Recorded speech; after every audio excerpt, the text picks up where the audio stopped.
America के राष्ट्रपति Donald Trump ने कहा कि वो यूक्रेन में युद्ध को जितनी जल्दी हो सके खत्म करना चाहते हैं और उन्हें इस बात की परवाह नहीं है कि ये किन शर्तों पर होगा। इसी बीच यूक्रेन राष्ट्रपति कार्यालय के प्रमुख किरिल बुदानोव ने कहा कि रूस यूक्रेन युद्ध खत्म करने की बातचीत अंतिम चरण में है और जल्द अच्छी खबर मिल सकती है।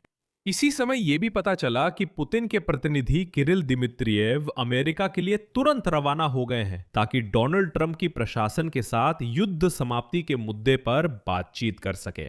जैसा कि आप जानते हैं, यूक्रेन और रूस ने ईस्टर युद्ध विराम पर सहमति दी है और राष्ट्रपति जेलेंस्की ने कहा कि रूस अब युद्ध के लिए रणनीतिक भंडार इस्तेमाल कर रहा है। क्या ये सब सच है? आइए समझते हैं।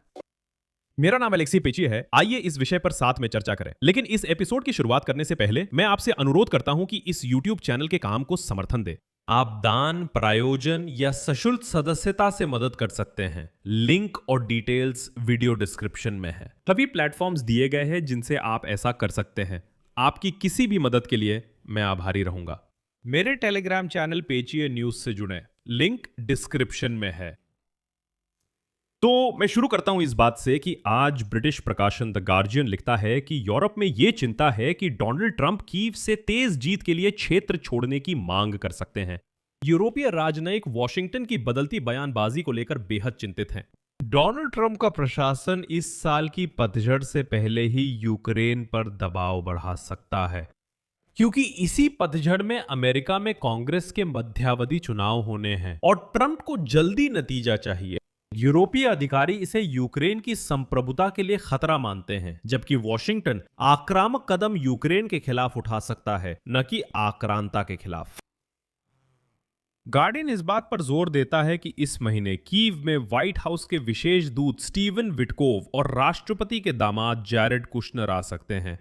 मुझे लगता है वे कुछ दिनों में पहुंचेंगे, बाद में बताऊंगा क्यों। शायद अगले हफ्ते की शुरुआत में होगा। ये उनका पहला दौरा होगा जब से नई शांति पहलों की शुरुआत हुई है और उम्मीद की जा रही है कि वे, जैसा कि कहा जाता है, संवाद को फिर से शुरू करने की कोशिश करेंगे। यूरोप में इस दौरे को लेकर सतर्कता है और खतरा है कि विटकोव और कुशनर जेलेंस्की के सामने बस तैयार फैसला रख देंगे।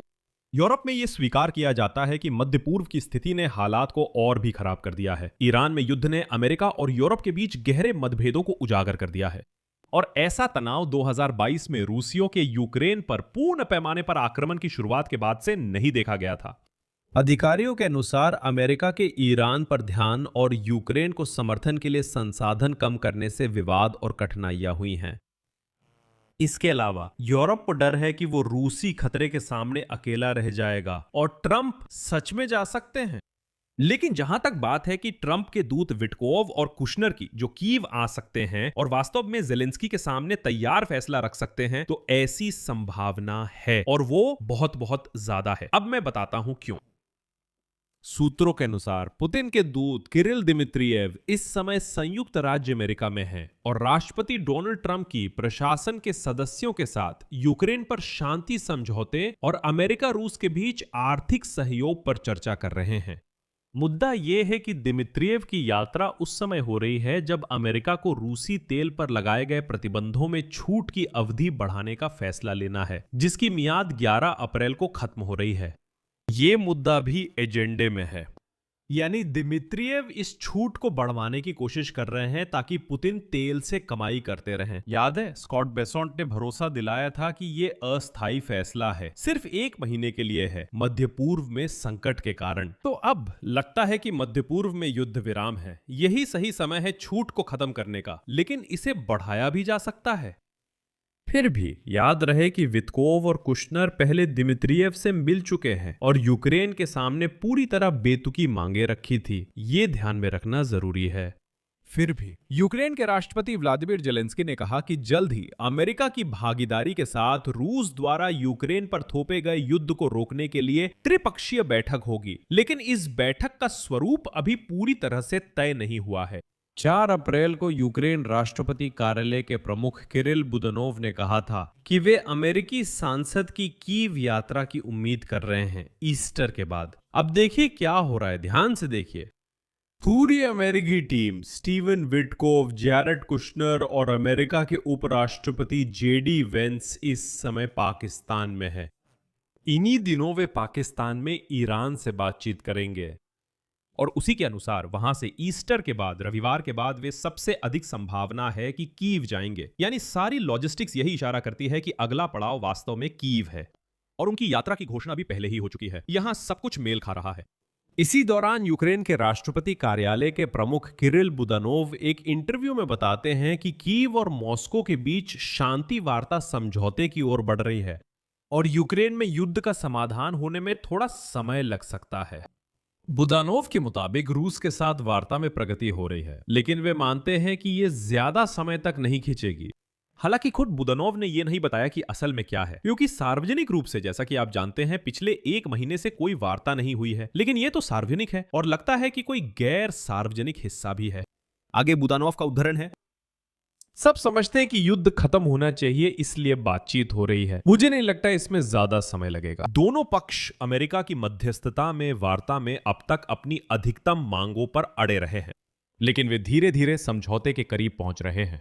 रूस के पास भी समझौता करने के लिए स्पष्ट प्रोत्साहन है। हमारे विपरीत वे अपनी खुद की पूंजी खर्च कर रहे हैं। यह बहुत बड़ी रकम है, पहले ही ट्रिलियंस में पहुंच चुकी है।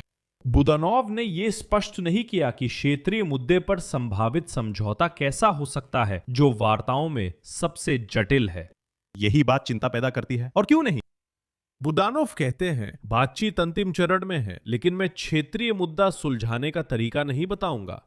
ब्लूमबर्ग के अनुसार क्रेमलिन सूत्रों ने बताया कि बातचीत अब गतिरोध में है और दोनों पक्ष बस अपनी अपनी स्थितियों पर अड़े रहे, जो एक दूसरे के लिए अस्वीकार्य है। जेलेंस्की ने कहा कि रूसियों ने मोर्चे पर रणनीतिक रिजर्व का इस्तेमाल शुरू कर दिया है, जिसका प्रमाण यूक्रेन के क्षेत्र में रूसी समूहों की संख्या है। हम जितने कब्जाधारियों को 1 महीने में नष्ट करते हैं, उतने ही वे जुटाते हैं। फिर भी यूक्रेन के क्षेत्र में उनकी सेना बढ़ रही है। यानी हम मानते हैं कि वे रणनीतिक रिजर्व के सैनिकों को शामिल करके अपनी सेना की संख्या बढ़ा रहे हैं। यानी बात यह है कि रूस वाले जोखिम उठा रहे हैं और जो कुछ भी उनके पास है सब कुछ जंग में झोंक रहे हैं। जेलेंस्की ने कहा कि रूस अप्रैल के अंत तक ड्रोचकोवका, कॉन्स्टेंटिनोवका और पोक्रोव्स्क पर कब्जा करना चाहता है, जो डोनेत्स्क क्षेत्र में है। लेकिन यह उनके लिए संभव नहीं, यह मुमकिन नहीं है। पर यह पहली बार नहीं जब उन्होंने समय सीमा तय की हो और अब फिर ऐसा लक्ष्य रखा है। मैंने ब्रिटिश खुफिया एजेंसी से मुलाकात और हमारे भरोसेमंद संबंधों का जिक्र किया था। उन्होंने भी कहा कि रूसियों के लिए यह संभव नहीं है। लेकिन फिर भी बात यह है कि रूस वाले अभी अपनी सारी ताकत झोंक सकते हैं ताकि मोर्चे पर कोई सफलता हासिल कर सके और उसे बातचीत में दबाव बनाने के लिए इस्तेमाल कर सके। इसलिए बहुत ज्यादा संभावना है कि आने वाले समय में हम बातचीत का एक नया दौर देखेंगे। यहां मैं विराम लगाता हूं। अपनी राय, अपने निष्कर्ष इस एपिसोड के नीचे कमेंट्स में लिखें। चैनल को सब्सक्राइब करें, बेल आइकन दबाएं और लाइक करना ना भूलें। अगर आप इस YouTube चैनल को सपोर्ट करना चाहते हैं तो डोनेशन, पेड सब्सक्रिप्शन या स्पॉन्सरशिप्स के जरिए मदद कर सकते हैं। सभी लिंक और विवरण वीडियो के डिस्क्रिप्शन में है। वहां लिखा है चैनल अलेक्से पेचिए का समर्थन करें। आप कोई भी तरीका चुन सकते हैं। मैं आपकी किसी भी मदद के लिए आभारी रहूंगा। यही था। अपना ध्यान रखें। अलविदा।